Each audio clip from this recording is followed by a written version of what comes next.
I would like to move our amendment, just to say that before I start, but I'll come back to it again at the end, and also before I start on what I have to say, to thank the chairperson, Hildegard Naughton, for the great job she did on chairing the committee that brought about this report.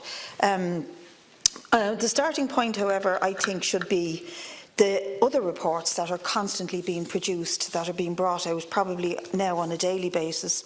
This one today, the EU Overshoot Day, Living Beyond Nature's Limits, published on the 10th of May 2019. And this one I got this morning from DCU, from a researcher called Paul Price. And he looks at what we need to do to rapidly make a transition to a fossil-free society in Ireland. And he bases his study on the current National Energy and Climate Plan. And I know it's difficult to see, but basically what he's trying to show us with this graph is this: for to have our carbon emissions where they need to be, we need to be up here. Where we are is down here. And what this report plans to give us is in between the two. So it falls short of what needs to be done. And that's the starting point that I'd like to start with, not to be a naysayer, but to say that we're not doing enough, that we're not moving rapidly enough, and we're not at the scale and the speed that's required to deal with the loss of both species and biodiversity on the planet, but also to deal with the question of our emissions. And these reports are interesting. I do hope you'll all look at them, and they do talk to us again and again about what we need to do to reduce our emissions and to be optimistic about the scenarios that we can have for the future. And I don't think that this report goes far enough in that. To paraphrase Greta Thunberg, these reports should make us panic. That's what she says. We need to panic as politicians. And she's right.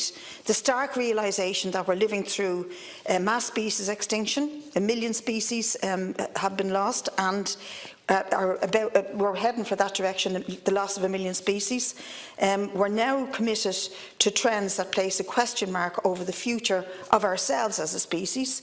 And the official policy of the state is to effectively ignore these facts and proceed with plans and policies, aside from the odd PR release or spin, ignore these realities. We need to panic, Minister.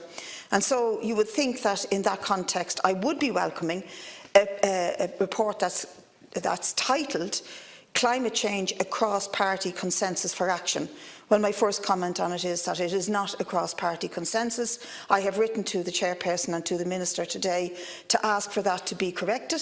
There are two parties who did not consensually adopt this report, and that needs to be put on the record. I've also written and asked for the record to be changed in relation to an amendment I put through and was accepted on just transition for workers, and that amendment was altered, not by us, not what we voted on, but it was altered to exclude peat workers from the possibility of the state taking care of pensions and conditions of those workers. I've written it in the email, and I hope that you will consider very strongly making those adjustments. We contributed and participated in this committee for months. We took it very seriously, and in every chapter we suggested recommendations and policies that we believed could have an effect. And in fairness, on many occasions the committee listened to us and tried to adopt some of the positions on those issues such as fuel poverty, the need to protect workers in the industries affected, the kind of the role that the state should play in delivering renewables, and the role of the fossil fuel industry in hampering and hindering the actions that we need to take. Other things they didn't take on board, like, for example, a proposal to work towards delivering free public transport in the future. But this report is too modest and too meek, and it lacks the ambition that in many areas is really needed. I think if this report had been produced 10, 20 years ago, we might have said this is progress. But given what we now know and what on a daily basis is being alerted to us by scientists who are screaming at us, as I say, on a daily basis, the report is mild and a bit outdated. But the key issue that I have, aside from the aspirational nature and not the concrete nature of the report, is the proposal on carbon tax, or as it's called in the report, incentivising climate action. Firstly, what is the tax on? Who is it on? And how do the supporters of the tax think that it will reduce our carbon emissions? Effectively, the carbon tax, or the increase in it, is on the consumption of fossil fuel energy by ordinary people, on their energy bills, on their transport bills, on their heating bills. And it suggests, therefore, that if these bills rise, it will incentivise ordinary people to turn away from their high carbon use and adopt alternative renewable sources of energy, transport and heating. It is true there are lots of good ideas and suggestions in the report, but there's only one policy that I am absolutely confident that this government and its successors will actually enact, and that is the trajectory for raising carbon taxes on ordinary people. We can dress this up as what we want, but the ideology behind this proposal is that ordinary people's personal behaviour and choices are the key to reducing carbon emissions. If they change their behaviour, if we all change our behaviour, and all the people out there who may be listening, that will encourage the market and private enterprise to provide the alternatives that we need. This, in fact, won't work, and it's a dangerous illusion. The problem is not the personal behaviour of ordinary people. The problem is systemic. It's connected to the economic system we live under. It's connected to the drive for profit and competition, and the way that the fossil fuel industry and the giant corporations attached to it are at the heart of that system, the system of capitalism that has developed over the last 200 years. We use fossil fuels because that is where the greatest profits and returns and the largest investments are to be had. We have failed to reduce our emissions because of the opposition from the fossil fuel giants, who deny the science and deny the link between fossil fuel and climate change. These giant corporations have funded climate scepticism, they have funded climate deniers, they've sought to delay and undermine scientists who have been trying to raise awareness.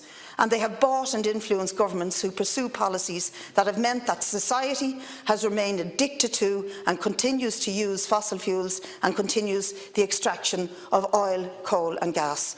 Last year, almost 30 years after the first IPCC report and decades after the inconvenient truth the scientists began screaming at governments, humanity emitted more CO2 than ever before in human history. Not less, not the same, but the greatest volume of CO2 from human industry, human consumption and other sources. That failure places a question mark over the future habitability of this planet. That failure has come 30 years of failed market mechanisms that were introduced, such as carbon trading, carbon offsets, dubious schemes and scams that provided a few windfall profits but failed to reduce or even address the global rate of CO2 emissions. Carbon taxes on ordinary people is another market mechanism that will fail to reduce CO2 emissions. Carbon tax seeks to suggest that the problem is individual choices and that tweaking market signals can achieve the historic and huge task that we face. The market will not provide the solution because, to a large extent, the free market is the source of the problem. It is a system based on endless growth, on endless need to accumulate and accumulate for profit's sake, and to expand and to create new markets to accumulate again. The measures humanity needs to take fly in the face of the very reason that free market capitalism exists in the first place. But it's not true that it means demanding sacrifices from ordinary people or lowering our living standards. Free and plentiful public transport, energy-efficient homes, properly planned towns and villages and cities, and a switch to state-run renewable energies, especially in offshore wind, are not a sacrifice for ordinary people, but could be a huge gain for people and the planet. The measures needed to require to bring the mass of people with us in tackling climate change are those I listed above. But what do carbon taxes say to those people? They say you're the problem, not ExxonMobil, not Shell, not the giant corporations that continue to extract the fossil fuels. We will increase heating and transport costs by not providing alternatives in public transport or renewable energy. This is a guaranteed way to alienate ordinary people and lose them in the battle, and allow climate sceptics to say to them, listen, it's all a hoax designed to make you pay more while the rich get richer and the poor get poorer. I have constituents, as all of you have, who face fuel poverty and cannot access the fuel allowance, and their bills will go up and they will be seriously asked to accept that we mean what we say when we talk about reducing our carbon emissions. I just want to finish by making an appeal to the Green Party deputies to remove the amendment that they have placed before the House, because what it does is it says to us that we must accept the report in full when we clearly have already voted against it, in order to accept that we need to declare a climate emergency. Of course we need to declare a climate emergency. The bill I have struggled to get to committee stage, which will hopefully be there in June, is called the Climate Emergency Measures Bill. Of course we accept a climate emergency, but we're not going to be bounced into accepting a carbon tax on ordinary people for all the reasons I've outlined.